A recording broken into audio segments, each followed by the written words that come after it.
Recent chaos in the U.S. over electing a new Speaker of the House of Representatives has revealed the breadth of intra-party divisions. It took 4 days of negotiations and 15 rounds of voting to elect Republican Kevin McCarthy. The concessions he was forced to make to win signal that turmoil is only just beginning. Kate Fisher reports on what this could mean for the U.S. and the rest of the world. The relief was palpable. But Kevin McCarthy's election as House Speaker is unlikely to bring an end to the dysfunction on Capitol Hill.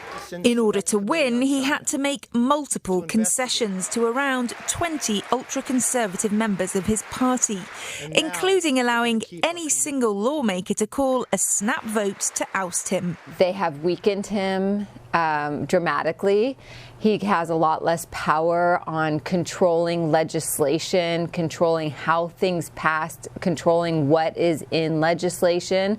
A lot of that is now out of his hands.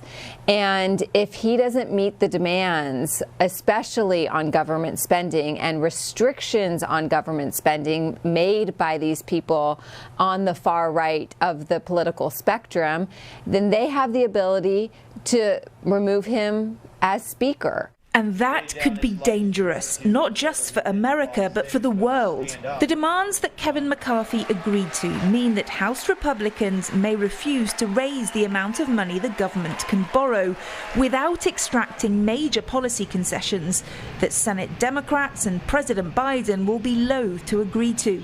It means the US could default on its loan payments, plunging the world into an unprecedented financial crisis. It's a horrible thought, but given the global ramifications and given the ramifications in markets, I think it's unlikely. So my guess is even if they did something like this, there would be such an immediate, such a dramatic reaction that they would have to get back together within a day and reverse themselves, because no speaker of the House wants to be known, no Congress wants to be known for the Congress that wrecked the global economy, and that's what it would do. The potential consequences for the rest of the world don't end there. So there's going to be a lot of effort by those on the far right to at least either reduce spending to Ukraine or what they say is have more accountability of the money that is going to Ukraine.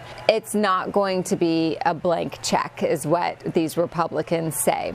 But there could be some chance for agreement on one global issue. As for the Chinese Communist Party, we will create a bipartisan select committee on China to investigate how to bring back the hundreds of thousands of jobs that went to China, and then we will win this economic competition.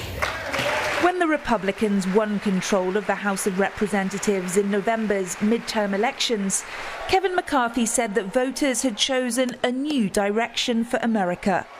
But if the divisions within his party continue to be laid bare in the same chaotic style as they were during his election for Speaker, then it may hamper the GOP's prospects in next year's presidential election.